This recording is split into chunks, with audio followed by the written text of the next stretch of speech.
Halo teman-teman semuanya, selamat sore dan selamat datang di program Grammar Corner Free by Scholars. Oke, sebelumnya saya mau konfirmasi dulu, apakah suara saya bisa didengar oleh teman-teman yang ada di sini? Bisa, Agak samar-samar. Apakah suara saya bisa terdengar? Bisa, Kak. Jelas. Bisa. Oke, bisa ya.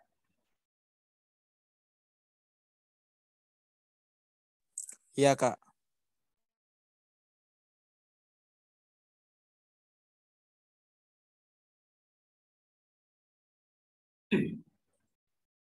Oke, sebelumnya minta maaf ya teman-teman, saya hari ini tidak bisa on cam karena ada kendala.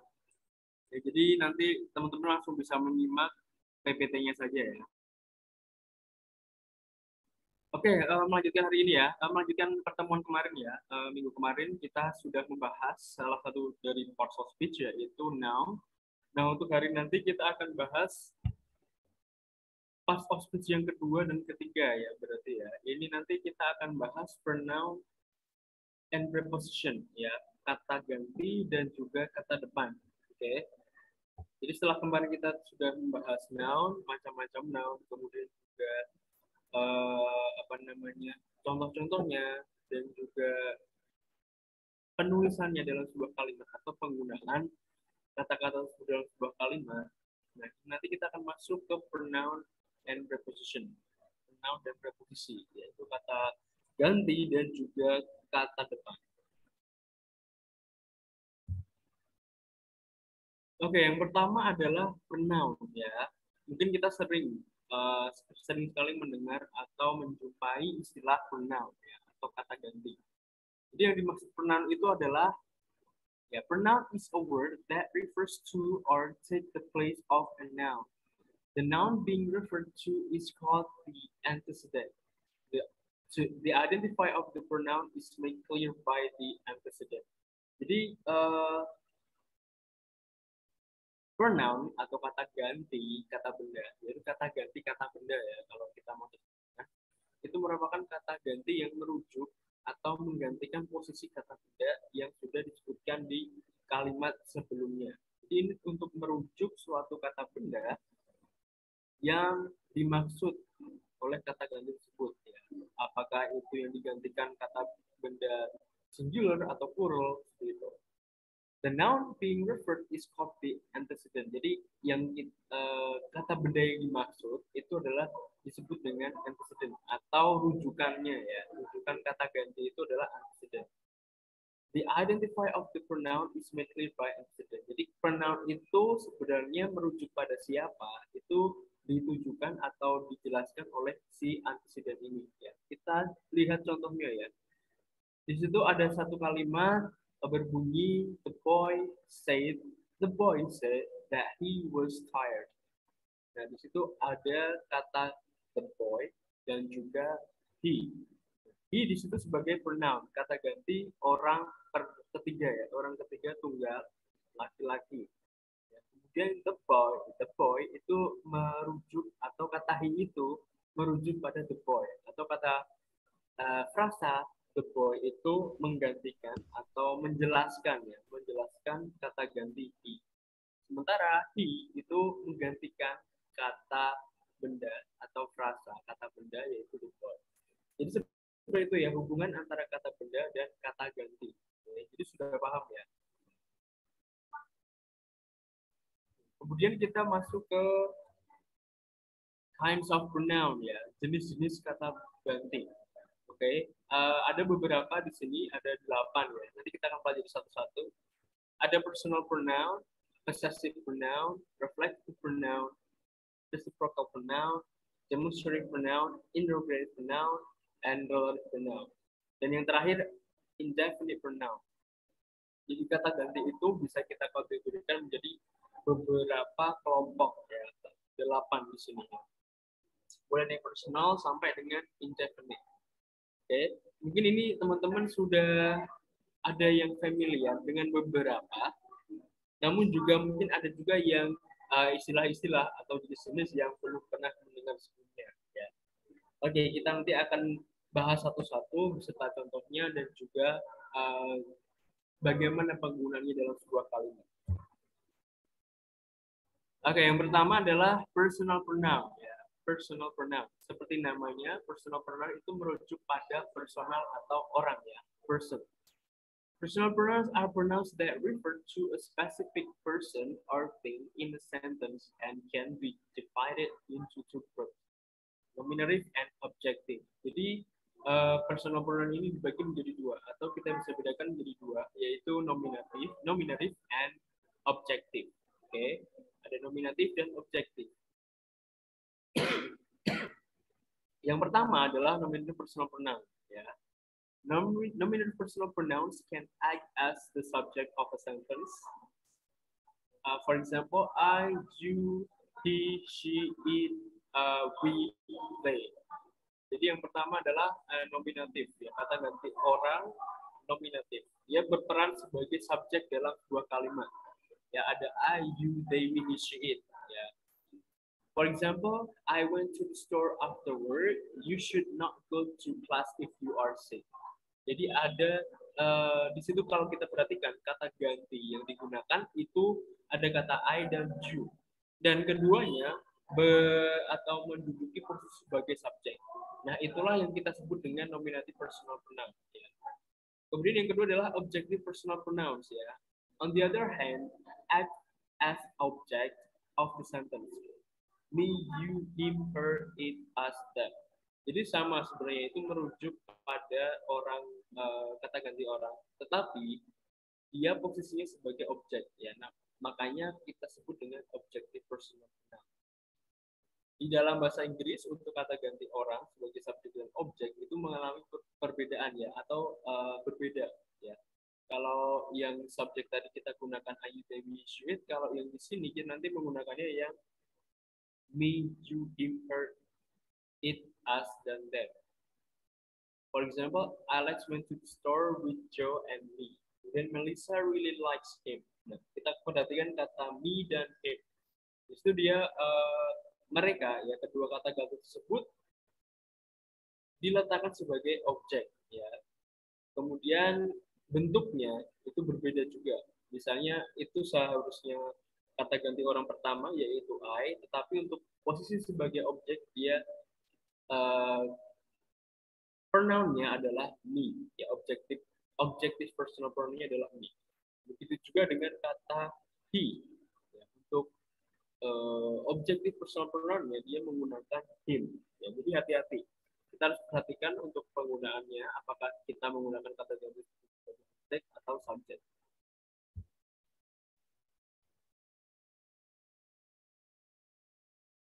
Mungkin ada yang mau kasih contoh dulu, boleh ya kalau misalnya mau kasih contoh terkait contoh dari personal pronoun baik yang normatif atau objektif ya, mudah ya, itu sering kita gunakan. Jenis kata ganti yang kedua adalah possessive ya, possessive pronoun ya atau kata ganti kepemilikan ya. Possessive pronouns are pronouns that show ownership. In other words, something belongs to someone else. Jadi kata ganti kepemilikan itu menunjukkan ya yang kepemilikan ya, ownership. Dengan kata lain, sesuatu yang dimiliki oleh seseorang atau sesuatu benda lain. Ya. Jadi bukan hanya seseorang aja yang bisa memiliki sesuatu, tapi juga benda. For example, my, mine, your, yours, his, kemudian her, hers, its, ours, theirs. Kemudian untuk dalam contoh dalam penggunaan kalimatnya atau dalam kalimatnya itu kita bisa menggunakan that book is mine atau their shoes are under the bed. Ya, their shoes are under the bed. Perhatikan di situ ada kata ganti atau possessive pronoun yang harus diikuti kata benda, ada juga possessive pronoun yang tidak atau tanpa diikuti kata benda. Ya, contohnya yang harus diikuti kata benda adalah my, your, his, her, its, our, their. Kemudian yang tidak diikuti kata benda atau kita cukup menulis his, hers, ours, its, dan, theirs. Okay, note. It's always its, ya. The word its atau or the possessive pronoun its is always used as a determiner. Never as a predicative. This is a lock. For example, this is a lock and that is its key. Not that key is its. Jadi untuk kata its itu dia hanya bisa digunakan sebagai determiner ya. Determiner kemudian tidak bisa kita gunakan sebagai predicative. Ya, contohnya seperti tadi. This is a lock and that is its key. Bukan that key is its key. Jadi its itu selalu diikuti kata benda ya. Jarang sekali kalau kita menggunakan its tanpa diikuti kata benda.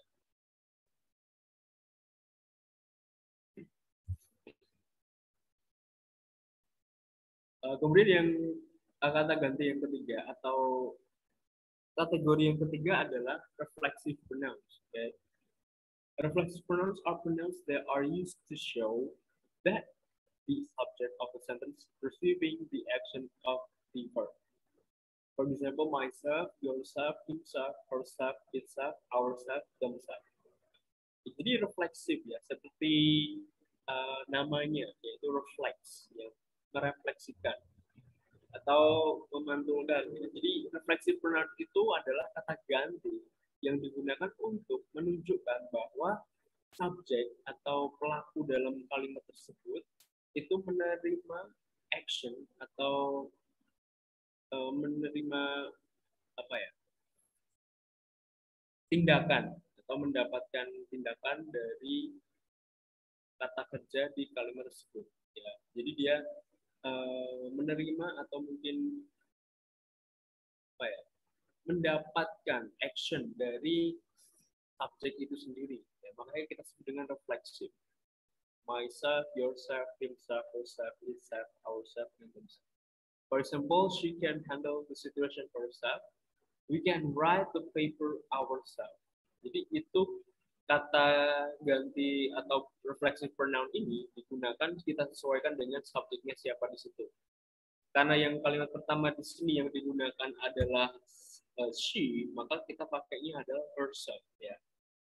Begitu juga dengan kalimat kedua ini, karena dia menggunakan be, maka kita untuk reflexive pronoun kita pakainya ourself ya. Jadi ini diambil dari tadi apa namanya, possessive pronoun ya.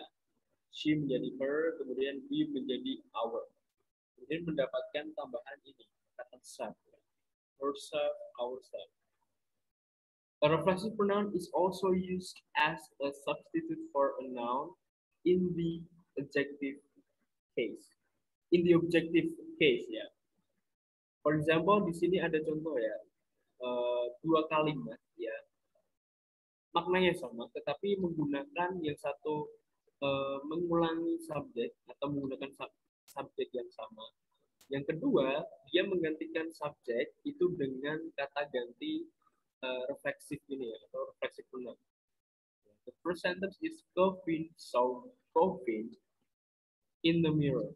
Okay. And then yang kedua adalah Govin saw himself in the mirror.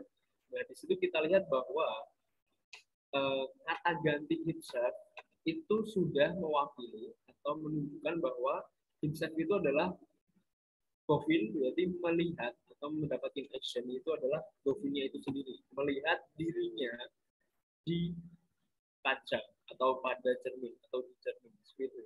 Jadi tidak kita tulis subjeknya berulang seperti itu, tidak. Jadi kita tinggal menggunakan kata ganti himself ya, karena di sini orang ketiga tunggal ya, dan laki-laki. Oke, kalau misalnya teman-teman pengen kasih contoh boleh ya. Ada yang mau kasih contoh dulu mungkin penggunaan reflexive pronoun.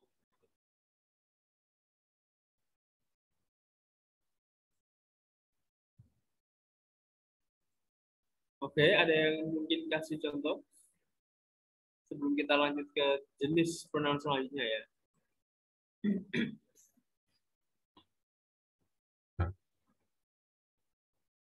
Oke, di sini ya, saya ada beberapa contoh ya kalimat yang menggunakan reflexive pronoun. Yang pertama adalah we dress ourselves in the kitchen. You sent yourself a birthday card. They wrote themselves a thank you note, and he hurt himself by playing volleyball, and she taught herself the piano. Oke, di sini ada yang kasih contoh ya. I done my homework by myself. Oke, ya bisa ya. Jadi di situ subjeknya I, kemudian reflexive pronoun-nya adalah my, ya, myself, menggantikan kata ganti I di situ. Kemudian kita lihat ya, di sini mungkin yang perlu sedikit diubah sedikit adalah verb-nya ya, done. Itu mungkin kita bisa pakai I have done my homework by myself atau I did my homework by myself. Ya, jadi untuk kata done.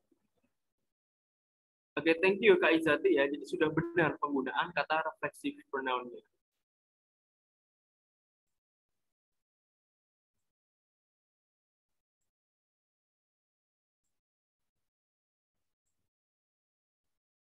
Oke, ada yang lain mungkin yang mau kasih contoh?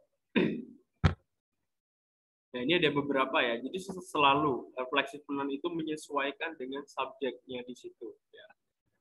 They menjadi themselves, him menjadi himself, kemudian she menjadi herself, dan lain sebagainya. Oke, benar sekali ya. Contoh dari Kak Izati. Kemudian kita beralih. Kalau ada yang mau kasih contoh lagi, silahkan ya. Boleh ditulis di komen. Nah, ini tadi ya. Ini adalah list ya atau daftar kata ganti yang mulai dari personal pronoun baik yang numerik dan objektif, kemudian juga yang possessive dan refleksif. Nah, ini semua bisa teman-teman ingat-ingat ya kapan kita menggunakan kata ganti untuk subjek yaitu nominatif yaitu I, you, they, we, she, it. Kemudian untuk personal yang objektif kita menggunakan me, you, him, her, it, us, them. Kemudian untuk possessive ada my, mine, your, yours, his, her, hers, its, our, ours, their, theirs. Dan untuk refleksif juga masih menyesuaikan dengan subjeknya di situ. Oke, I give myself a surprise. Nah, itu juga boleh ya. I give myself a surprise. Oke, mungkin di situ kata oke, untuk reflexive pronoun itu ya sedikit koreksi ditulisnya apa namanya disambung ya tanpa tidak dipisah. Jadi langsung saja myself tanpa spasi. Oke, itu adalah contoh dari Kalita ya, benar sekali. I give mungkin bisa pakai past juga ya. I give myself a surprise. Nah, di sini mungkin teman-teman bisa silahkan dihafalkan ya. Ada nominative personal pronoun, objective personal pronoun, possessive pronoun, dan reflexive.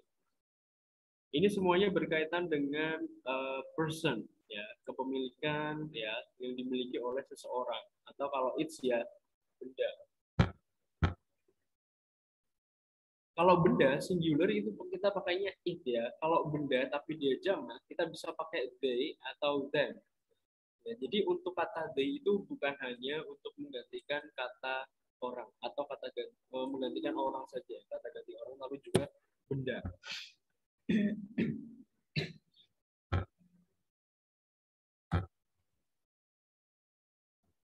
Oke, untuk jenis pronoun yang keempat adalah demonstrative pronoun. Ya.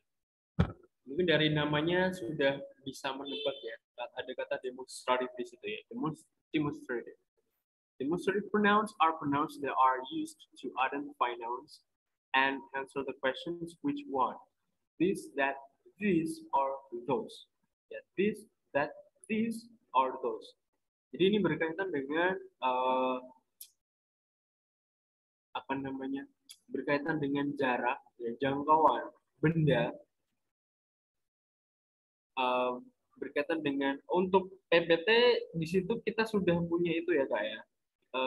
Di sistem nanti bisa dilihat sistem itu ada materinya, itu bisa di-download. Nah, ini berkaitan dengan jarak ya, distance antara speaker dengan benda yang dimaksud dan juga jumlah apakah benda tersebut singular or plural. Ya, jadi ada dua kemungkinan itu ya untuk menentukan apakah kata ganti yang kita gunakan itu singular or plural, dan juga dipertimbangkan jarak ya antara speaker dengan benda yang dimaksud. Oke, di sini ada beberapa biasanya menggunakan kata ganti 4 ini ya. Demonstrative pronoun itu ada 4, ada this, that, this, those. The basic function of demonstrative is to indicate the names, ya, the nearness, ya, kedekatan benda objek dengan speaker, dan juga jumlah ya, berkaitan dengan jumlah.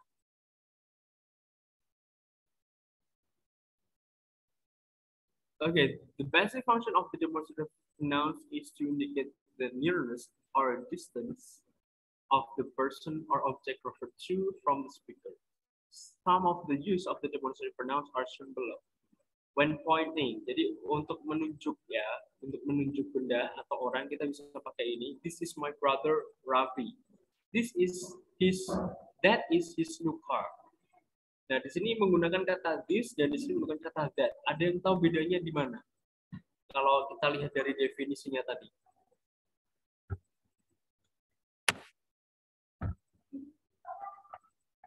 Apa?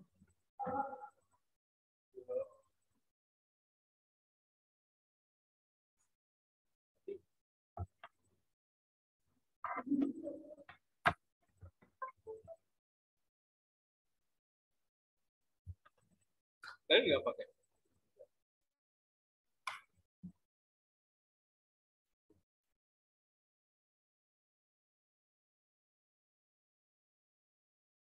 Nah, benar sekali di sini ada Kak Izati menjawab ya. Jadi yang membedakan antara penggunaan this dan that itu adalah jarak ya.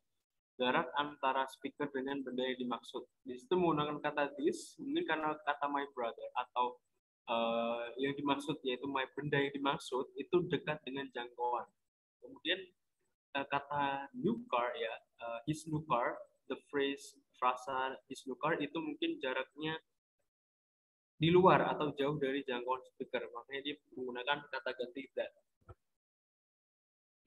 Kemudian bisa juga berfungsi untuk when a specific category is implied. Jadi ketika mengimplikasikan suatu kategori spesifik ya.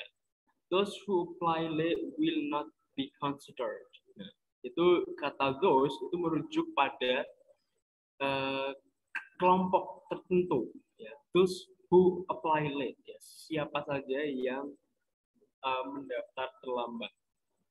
Itu disebut dengan spesifik kategori ya. Itu kita pakai those karena di situ jamak ya. Dan di luar jangkauan. Kemudian yang berikutnya, fungsi yang berikutnya adalah when there is a reference to a previous statement or a statement that follows.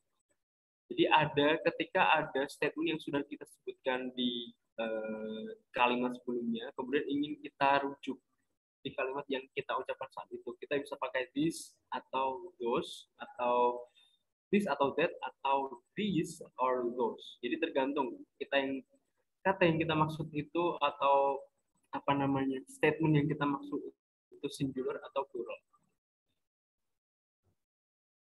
Jadi ini mudah ya untuk penggunaan demonstrative pronoun.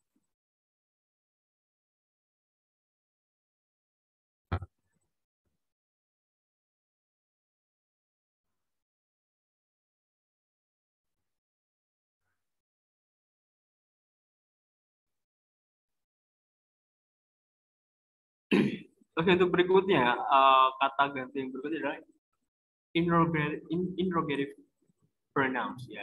Interrogative pronouns atau kata ganti kalimat tanya. Ya, di sini dijelaskan.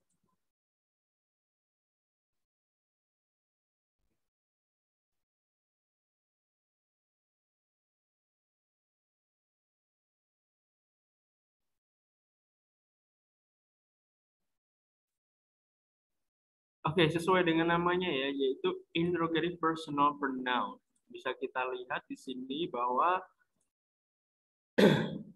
interrogative pronouns are pronouns that are used only in reference to a question. Jadi di sini digunakan untuk merujuk pada pertanyaannya. Ada who, what, which, who, whose. Oke, kemudian untuk who ya, pertama kita akan bahas who. Who can come as the subject or as the object in a clause. Here who refers only to a person, not to things. Jadi kata who kita gunakan untuk merujuk pada orang ya, person, bukan untuk benda. Dia bisa berperan sebagai menggantikan subjek atau objek. Jika kita letakkan ya atau jawaban dari pertanyaan tersebut adalah subjek, maka kita berarti dia fungsinya sebagai subjek ya. Tapi kalau jawaban dari pertanyaan tersebut nantinya terdapat pada objek ya, berarti nanti dia fungsinya sebagai objek ya, kata who di situ. Kita lihat di situ ada contoh who discovered America ya, as subject. Nanti jawabannya biasanya misalnya Christopher Columbus discovered America. Then who did you invite for lunch? Nah, itu nanti jawabannya pasti ada di objek ya. I invited my best friends, for example. Nah, my best friend-nya diletakkan sebagai objek. Who are you talking about as object of the preposition? Ya, itu sebagai objek of preposisi ya, karena ada kata about. Ya, kata about termasuk preposisi, ya. Makanya kita sebut dengan object of preposition.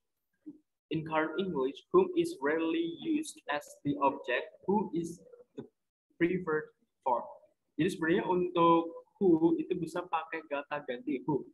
Akan tetapi di dalam bahasa Inggris ya sekarang itu cenderung menggunakan who ya. Sebenarnya kalau di British ya, British English itu masih menggunakan who beberapa. Tapi kalau American English itu cenderung baik itu yang dimaksud sebagai subjek atau objek tetap menggunakan who ya.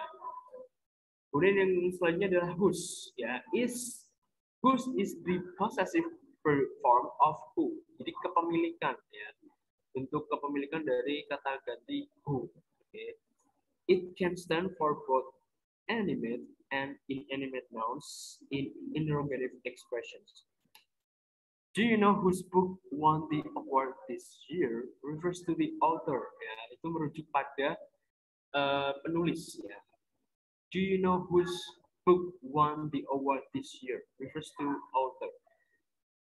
I borrowed a book from the library whose pages are all torn.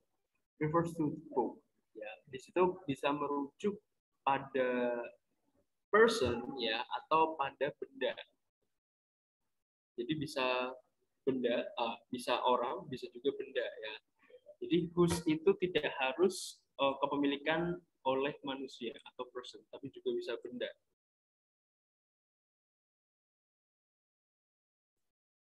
Kita bisa kalau benda kita juga bisa pakai which ya sebenarnya.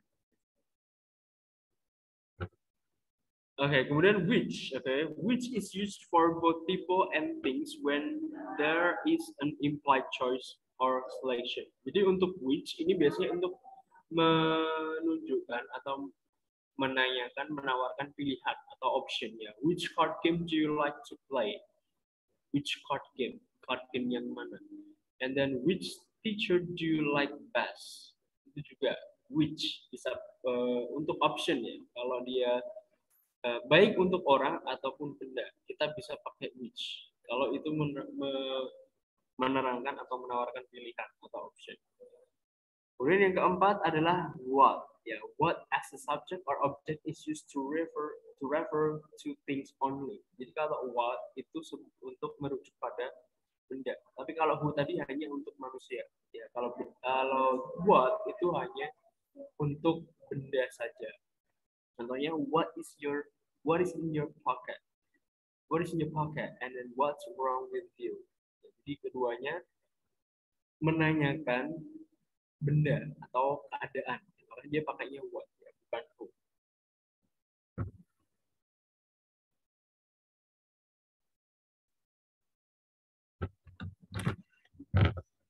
Kemudian yang selanjutnya itu adalah jenis pronouns yang keenam ya adalah relative pronouns ya. Relative pronouns are pronouns that are used to connect, clarify information to nouns or other pronouns within a sentence. For example, who, that, which, whom, whosoever, whichever, whomever, whatever. Oke, kemudian kita coba cari tahu bedanya who dan whom. Nah, tadi sedikit kita singgung ya, sudah kita singgung di interrogative pronouns ini ya. Jadi ada who dan whom. Kapan kita menggunakan who dan whom? Di sini dijelaskan ya. Who is used when referring to a subject. Jadi untuk menanyakan atau merujuk pada subjek itu kita pakainya who. Who went to the store after work and who sings the song. Itu pasti menanyakan subjeknya siapa yang melakukan action tersebut ya. Kemudian whom ya, yang kedua adalah is used when referring to an object. Jadi untuk merujuk pada objek kita pakainya whom. For example, with whom did Alex go out? With whom? Dengan siapa? Pasti jawabannya adalah Alex go out atau Alex went out with, for example, Andy. Jadi objeknya di situ jawabannya ya. Kemudian the letter should be addressed to whom. Itu whom juga merujuk pada objek. Pasti jawabannya adalah nanti orangnya tersebut atau bendanya tersebut posisinya sebagai objek atau yang dikenai pekerjaan ya. The letter should be addressed to whom. Jadi jawabannya bisa the letter should be addressed to the principal or should be addressed to the parents. Itu juga bisa. Oke. Jadi sudah paham ya kapan kita menggunakan who dan whom. Mungkin teman-teman bisa coba kasih contoh ya. Satu kalimat atau satu kalimat menggunakan kata ganti who, satu kalimat yang lain menggunakan whom. Nah, kemudian ada who dan the and versus that ya. Who versus that ini tadi hampir sama juga dengan who and what ya. Who is used to refer to people ya. People or animals with names. Jadi kalau ada orang ataupun juga benda ataupun hewan yang memiliki nama kita pakainya who ya. Liz who wrote the review got in trouble. Ya, who itu refers ke Liz-nya, merujuk pada kata Liz-nya di situ. That is used to refer to thing. Jadi kalau that itu lebih ke benda. Ya. The paper that I wrote. Kita pakainya that kan itu merujuk pada kata paper ya. The paper that I wrote last night vanished. And then that versus which ya. That is used in essential clauses. Clauses necessary for understanding the subject of a sentence. Jadi kita menggunakan that itu untuk menerangkan ya atau memberikan informasi terhadap subjek yang ada di klausa tersebut.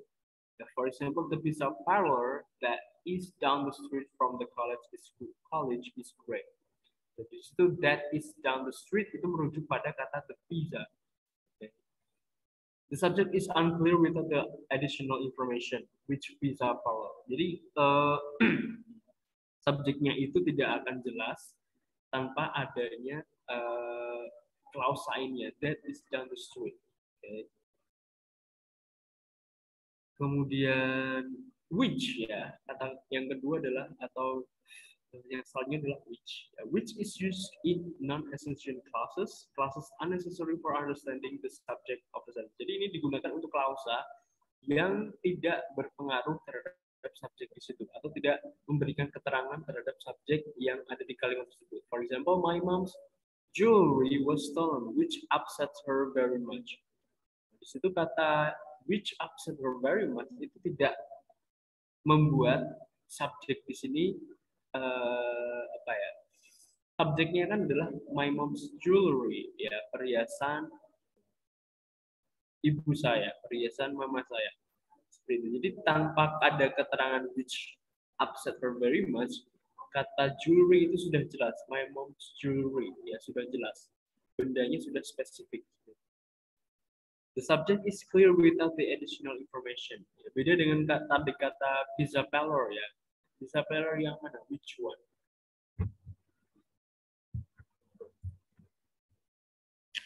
Oke, selanjutnya adalah indefinite pronouns ya, kata ganti yang selanjutnya. Ya, indefinite pronouns are pronouns that are used in reference to a person or thing that is not specific or not known. Indefinite pronouns are also used to identify a general groups of people or things. Jadi ini untuk merujuk pada orang yang belum spesifik ya, belum diketahui identitasnya mungkin ya, tidak tahu diketahui secara spesifik, secara jelas gitu. Indefinite pronouns are also used to identify a general group of people or things. Ini juga bisa untuk merujuk pada satu kelompok orang tertentu ya, suatu kelompok atau ya komunitas tertentu. For example, everyone, everybody, anyone, anybody, somebody, most, all, each, every, some, no one, one, few, both, many, several.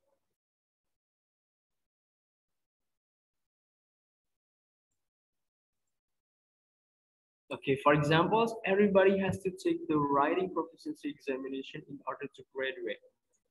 Ini juga the word everybody atau kata everybody di situ dia belum merujuk pada orang secara spesifik ya.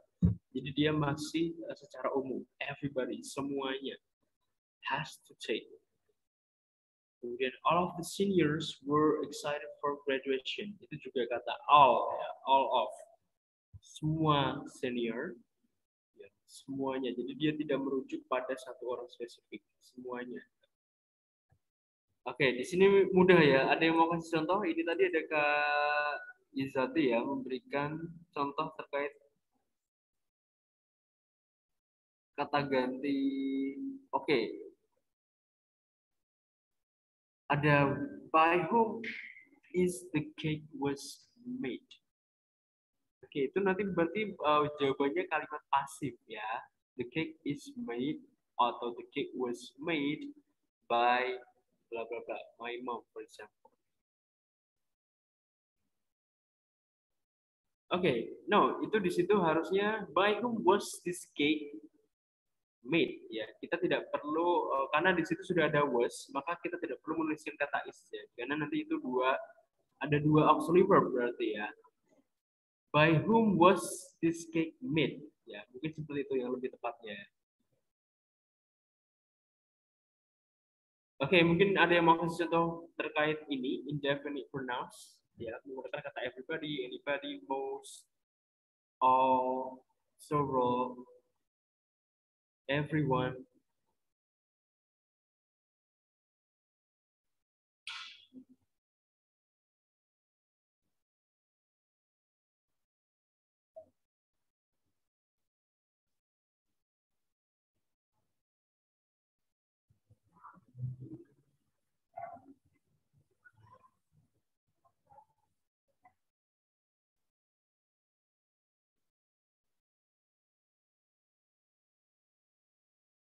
Oke, ada Kak Izati yang memberikan contoh everyone is enjoying the cake. Bisa ya. Dan kita menggunakan ini tergantung juga ya untuk subjek atau verbnya menyesuaikan dengan apa namanya verbnya itu menyesuaikan dengan subjek di sini ya. Kalau everybody kita pakainya dia singular. Kalau all of the seniors itu kan plural, makanya kita pakainya were.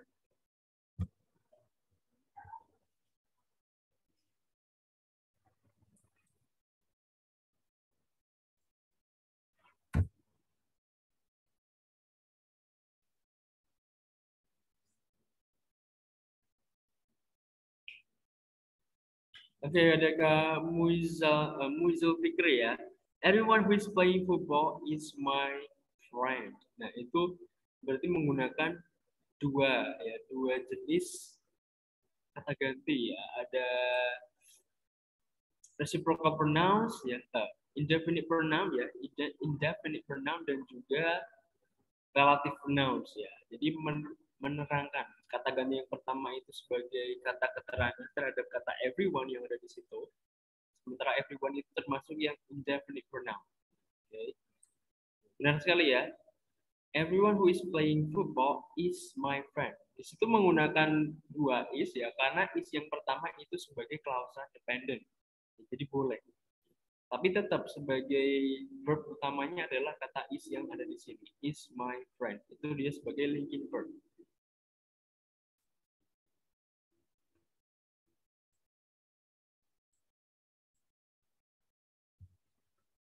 Oke, ya yang terakhir ya, jenis kata ganti yang terakhir adalah reciprocal pronouns. Ya, reciprocal pronouns are pronouns that are used to refer to a mutual set of people. Jadi ini merujuk pada hubungan ya antar orang, satu sama lain yang saling berhubungan. For example, each other, each others, one another, one another's. Nah, bedanya di situ ada yang berupa kepemilikan atau ada yang sebagai subjek biasa. Ya, kita lihat di sini contohnya, we need to have one another survive. They had remembered each other's phone numbers. Nah, di situ kalau yang kalimat pertama ini menunjuk pada orangnya ya, have one another, we have one another. Kalau yang each others ya di sini, each others yang menggunakan s di sini berarti merujuk pada kepemilikan ya, phone numbers-nya yang dimiliki oleh subjeknya di sini, they. Oke, mungkin ada yang mau coba kasih contoh reciprocal pronouns. Each other, each others, jadi ada mutual set ya, hubungan saling berhubungan satu sama lain. Kalau kita artikan, kita harus atau kita butuh untuk saling membantu. Kita harus saling membantu satu sama lain untuk bertahan. Ya, satu sama lain, saling ya kalau kita terjemahkan. They had remember each other's phone numbers. Mereka telah mengingat atau mereka sudah saling mengingat nomor teleponnya masing-masing. Oke, silakan teman-teman kalau mau kasih contoh boleh ya.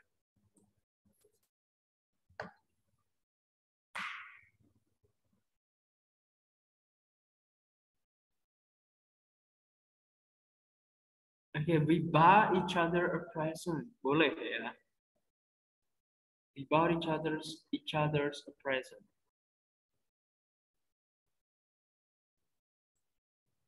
Or maybe we give a present to each other. Itu juga boleh.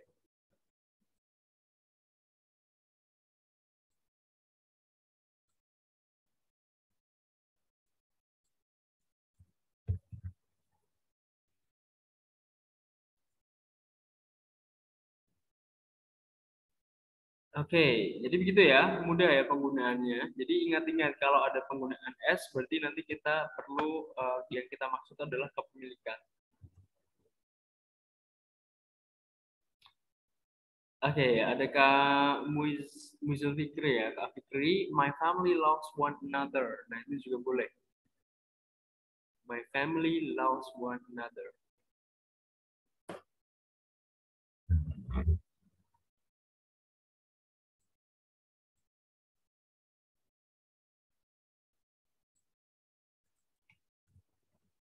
Oke, kita masuk ke preposisi ya. Setelah tadi pronouns ya, mulai dari possessive, personal sampai yang indefinite, reciprocal, ya, semuanya sudah kita bahas, sudah kita kasih contohnya, kemudian juga cara penggunaan atau pengaplikasian dalam kalimat. Ya. Jadi teman-teman sudah nggak bingung lagi ya terkait dengan pronouns. Jadi kalau misalnya sekarang nanti teman-teman sewaktu-waktu menemukan teks atau mungkin tulisan yang ada unsur kata ganti tersebut, berarti nanti sudah nggak bingung lagi. Bisa diketahui, oh ini tadi masuk personal, ini masuk interrogatif misalnya, atau ini masuk reciprocal atau indefinite pronoun seperti itu. Oke, kita ke preposisi ya. Nah, bisa dibaca dulu ya teman-teman ya, pengertian dari preposisi atau kata depan ya, kita menyebutnya kalau dalam bahasa Indonesia.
Okay, a preposition may be defined as a connecting word showing the relationship between a noun or a noun substitute to another word or combination of words in a sentence. For example, the young man, though in the first row, ya, the young man in the first row is an excellent student. Jadi preposisi ya kata depan itu adalah bisa kita definisikan ya sebagai kata penghubung ya menunjukkan hubungan antara benda atau kata ganti benda ya or a noun substitute to another word or combination of word. Jadi bisa menghubungkan antara kata benda dengan kata benda lain atau frasa ya, frasa dengan frasa yang lain gitu. For example ya itu ya contohnya adalah kata atau kalimat the young man in the first row is an excellent student. In this sentence, the preposition in shows the relationship between the noun, the young man, and a combination of words illustrate the location, the first row. Jadi ada the young man and the first row ya dihubungkan dengan kata in. Kata depan ya kita sebutnya dalam Indonesia in. Kemudian ini ya ada beberapa kata depan yang sering digunakan dalam bahasa Inggris. The most commonly used prepositions include the following. Nah, nanti kita akan bahas lebih banyak lagi ya. Ini hanya beberapa yang mungkin sering kita jumpai atau sering kita gunakan. In, with, to, from, at, of, by, for, and on. Okay.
Nah,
oke, kita lanjutkan lagi ya pembahasan kita tadi.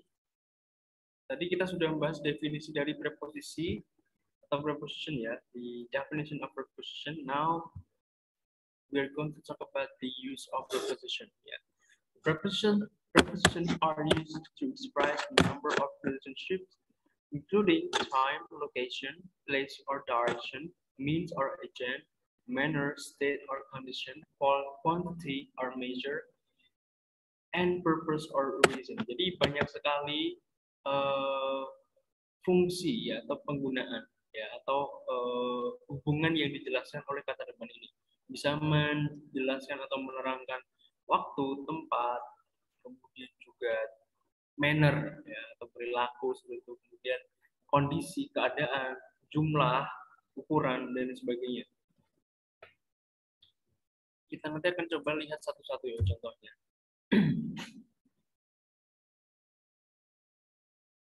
Oke, preposition ya.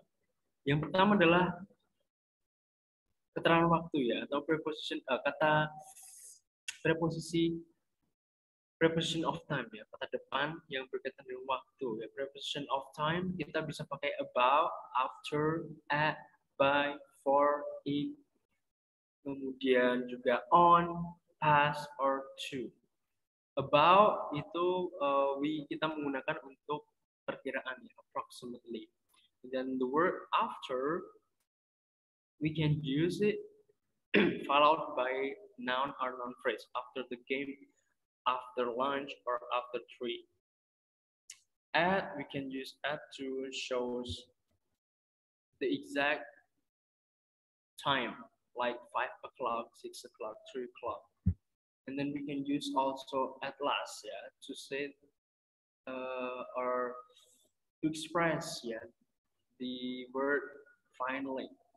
And then by midnight, no later than midnight. Yeah. And then for an hour, showing duration. Yeah. In the morning, in the fall, we can also use in to with followed by month and also year. Yeah. In April in 1987, in 6 months, at the end of, or in time, early now. On, we use on for day, like on Tuesday, Wednesday, on Friday, day of the week. Yeah, we use all the days of the week. Yeah, all of the days of the week with on, and then we use on for the month with date. On May the 8th. Yeah, May the 8th. On time, punctual. past, a quarter past three. Yeah, a quarter past three. It means that 15 minutes after three. Or two, a quarter to three, 15 minutes before three. So you can use these prepositions to show time, to express time. And you can use it in a sentence also. Okay, siapa yang mau mungkin coba dulu? Who wants to try to make a sentence using this preposition? Or maybe we can take a look at the other example.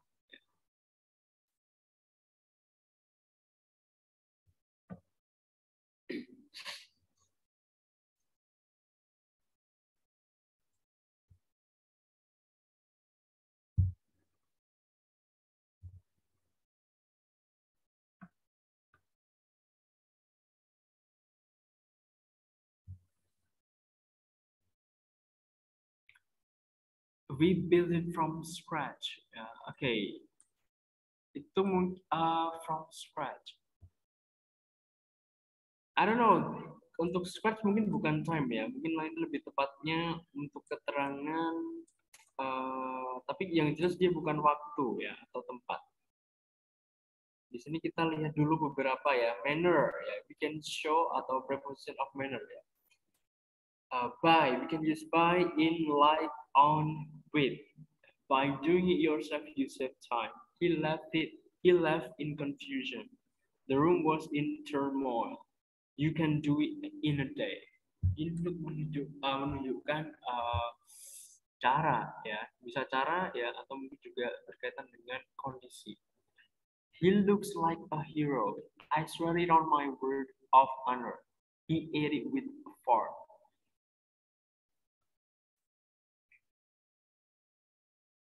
State or condition itu juga bisa pakai. Jadi sangat memungkinkan satu kata depan ya, preposisi ini bisa menunjukkan beberapa hubungan, bisa waktu atau menunjukkan keterangan bisa waktu tempat. Jadi satu preposisi bisa kita gunakan untuk beberapa keterangan sekaligus ya. State or condition, I see her as a good person. My friend is at work. She is at home. They are by themselves, and then I mistook you for someone else. He is in a state of confusion. He is on duty, scheduled to work. Okay, jadi beberapa contohnya di situ. Oke, tunggu sebentar ya, saya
Maaf ya teman-teman ya, di sini sedikit ada kendala jaringan, jadi sempat terputus beberapa kali. Oke, baik kita lanjutkan ya. Tadi ada yang sudah ngasih contoh beberapa ya. Oke, jadi seperti itu ya teman-teman ya. State or condition, kemudian manner, kemudian yang selanjutnya, oke, wait.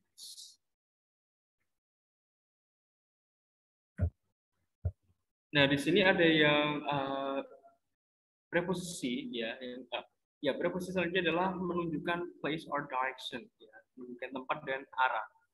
Kita bisa pakai around, at, in, juga bisa down, from, inside, off, on, to, through, up, with.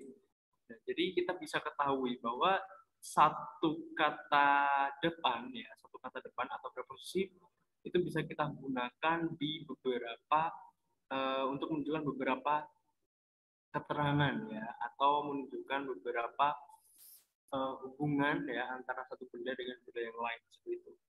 Bisa at misalnya tadi bisa untuk waktu, bisa tempat, bisa juga kondisi. Kemudian in itu juga sama, waktu, tempat, kondisi bisa pakai in. Itu juga dengan on kayak gitu. Around, at, down, from, inside, off, on, through, to, up, with. She walked around the car. They are at home. We are at the restaurant. He smiled at her. She looked at the menu. They lived down the hill. The cat walked down the stairs. We immigrated from Peru in 1991. The restaurant is 1 mile from here. He lives in a trailer. We were in the bus. Put it inside the house. We moved south of Montreal.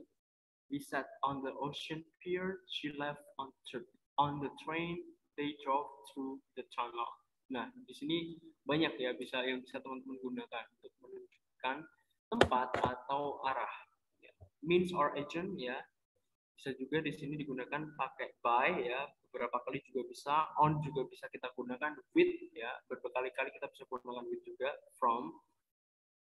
Okay, he by a bus, she came by train, it came by special delivery, he got there by swimming. Jadi ini menunjukkan cara, tujuan, ya, maksud. His success, oh no, ini masih berkaitan dengan cara ya.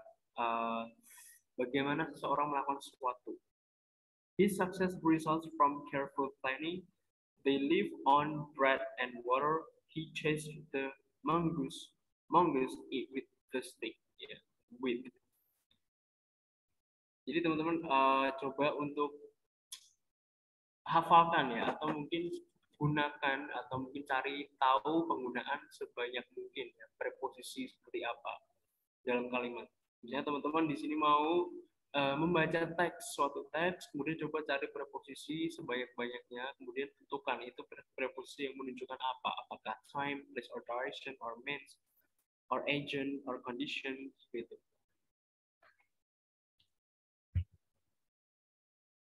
Kemudian juga bisa untuk kita menunjukkan quantity or measure, ya, jumlah atau ukuran. By bisa kita gunakan lagi. We bought them by kilo. And then we drove for 20 miles. We bought it for 10 cents. Purpose or reason, ya, tujuan atau alasan. He bought it for an emergency. She went to the city for sightseeing. He loved her for her toughness. Ya. Jadi bisa menggunakan for. Untuk purpose or reason, ya, kebanyakan untuk purpose or reason memang kita menggunakan for. Ya, jadi paham ya teman-teman ya, fungsi dari preposisi ternyata banyak sekali. Jadi nanti tinggal mau kita gunakan sebagai apa dia, atau kita mau menjelaskan apa, apakah tempat, waktu, jumlah, tujuan, atau juga cara dan sebagainya. And then using adjective and verb plus preposition combination. Yeah, many adjectives and verbs can be combined with prepositions to appear together in idiomatic phrases. For example, adjective plus preposition combination. He was angry with his brother-in-law. The adjective angry is used with the preposition with. The verb plus preposition combination. He forgot about the appointment.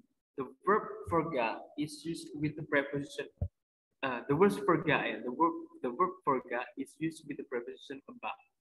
Jadi selalu satu kata sifat atau kata kerja itu ada yang memiliki pasangan atau berpasangan dengan suatu preposisi dan nanti artinya atau maknanya itu baru atau menimbulkan makna baru ya. Jadi tidak bisa kita artikan kata per kata ya kalau kita terjemahkan dari bahasa Indonesia. Dan setiap berganti pasangan preposisi maka nanti artinya juga akan berbeda. Kita lihat contohnya ya. Ada beberapa di sini ya, common adjective plus preposition combination. Jadi ada kata sifat ya, kombinasi antara kata sifat dan preposisi yang sering muncul ya, according to, accustomed to, addicted to, angry about, angry at, angry with, ashamed of, aware of, based on, capable of, committed to, composed of, concerned about or with, connected to, content with, dedicated to. Nah, nanti teman-teman coba temukan penggunaan kombinasi adjective dan preposition ini di kehidupan sehari-hari atau juga mungkin di teks-teks yang sering teman-teman baca atau yang ingin teman-teman baca. Kemudian temukan lagi juga di mungkin percakapan. Nah, itu pasti sering muncul beberapa di sini. Dependent on or maybe dependent upon ya. Jadi nanti dua-duanya memilih arti yang berbeda. Different from, different than, pointed in, due to, engaged to, dan lain sebagainya. Nanti teman-teman coba bisa praktekkan ya penggunaan kata-kata ini. Jadi sekarang sudah paham ya, ternyata preposisi itu juga bisa kita kombinasikan dengan beberapa kata yang lain, ya, termasuk kata sifat, kata benda, kata kerja juga. Kemudian ada contoh ya, kata kerja dan preposisi, ya, kombinasi kata kerja dan kata depan yang sering muncul. For example, account for, agree on, agree with, apologize to, apologize for, apologize to, apply for or apply to, apply just for itu juga bisa, approve of, argue with, arrive at or in, ask for, live in, belong to, blame someone for something or blame something for someone. Borrow from, call on or call upon, care about, compare to, compliment, come from, concentrate on, and consent to. Nah, ini juga sama, bedanya ini yang dikombinasikan adalah kata kerja. Ya, kalau tadi kata benda, kata sifat ya. Oke. Seperti itu ya. Mungkin ada yang mau kasih contoh lagi nggak? Penggunaan preposisi kombinasi ya, kombinasi preposisi dengan kata sifat atau kata kerja.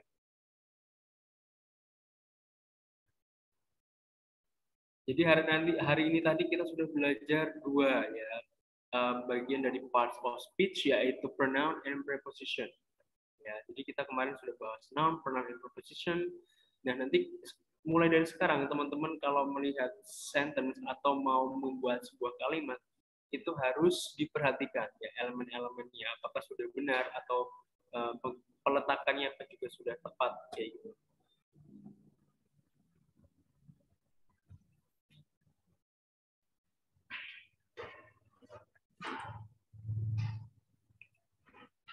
Okay, running to the store. Ya, bisa ya, running to the store. Mungkin bisa dilengkapi dengan subjeknya ya, siapa. Misalnya, he is running to the store, atau my friend is running to the store, itu juga bisa. Jadi harus lengkap ya, ada subjek, verb, at least dua itu. Ya, baru nanti bisa dikasih subject of object of preposition ya. Kalau kita di sini sebutnya berarti dia sebagai object of preposition karena dia didahului oleh preposisi to ya. Benar sekali ya Kak Izati ya, contohnya juga sudah benar ya. Mungkin bisa dilengkapi dengan subjeknya, di situ siapa yang melakukan actionnya. Yang lain mungkin bisa menambahkan ya. Jadi penggunaan preposisi bisa preposisi yang untuk menerangkan waktu, tempat, tujuan, atau cara, bisa juga kombinasi. Yang nanti kalau kombinasi sedikit berbeda ya artinya. Dia memunculkan makna baru. untuk beberapa ya, walaupun tidak akan jauh berbeda. Seperti kata look for, look at, look after, look forward. Nah, itu semuanya memang menggunakan kata look, tapi artinya semuanya berbeda-beda. Oke, mungkin sebelum kita akhiri ada yang mau ditanyakan dulu teman-teman untuk kelas hari ini, pertemuan hari ini.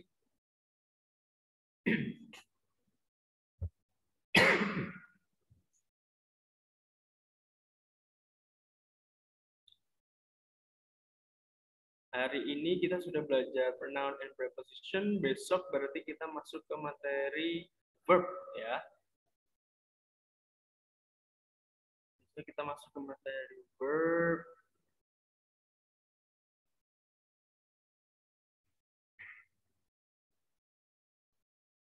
Silakan ya teman-teman, jika ingin ada yang masih ditanyakan boleh.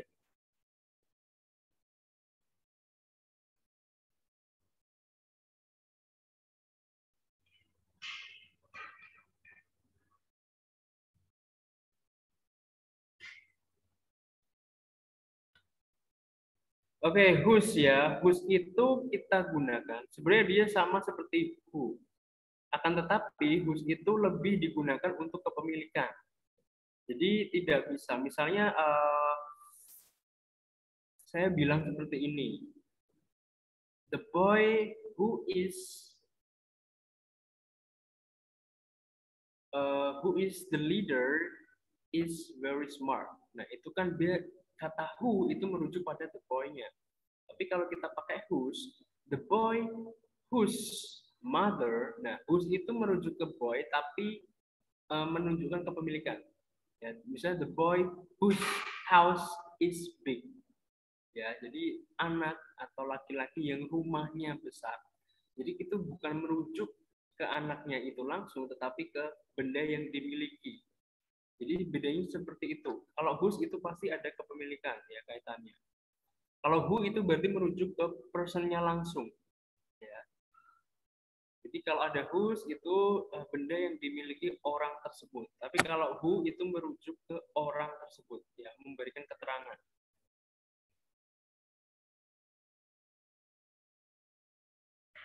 Mungkin nanti bisa dicari contoh-contoh lain ya Kak ya. Jadi mungkin nanti bisa ditambah. Tadi kan saya hanya memberikan beberapa contoh. Nah nanti mungkin bisa ditambah dengan contoh-contoh yang lain. Ya seperti apa penggunaan who dan whose. Ya, jadi biar lebih paham lagi.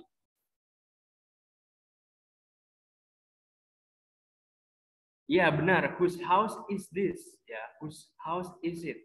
Nah itu kan whose itu merujuk kepada siapa yang memiliki rumah tersebut. Ya kepemilikan. Intinya ada kepemilikannya. Ya. Belongs to someone kayak gitu.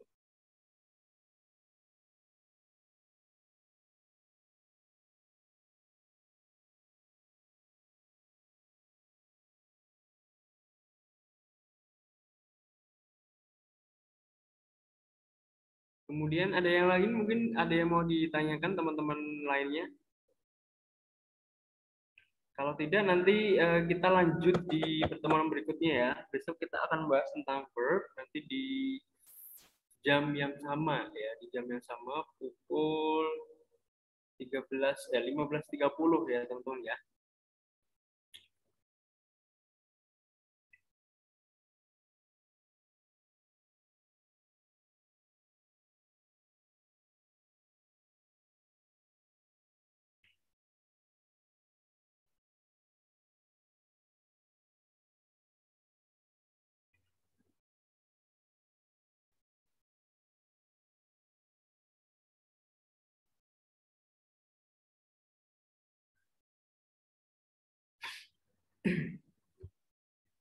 Oke, mungkin cukup sekian ya untuk pertemuan hari ini ya, teman-teman. Terima kasih untuk kehadiran dan partisipasinya. Kemudian jangan lupa besok kita masih ada kelas di jam yang sama ya, 15.30. Seperti itu kita akan membahas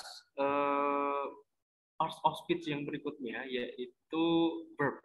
Jadi mungkin nanti bisa disiapkan dulu, mungkin mau baca-baca materi terkait verb ya, biar besok kita bisa lebih ada petunjuk ya kira-kira akan seperti apa nanti bahasanya.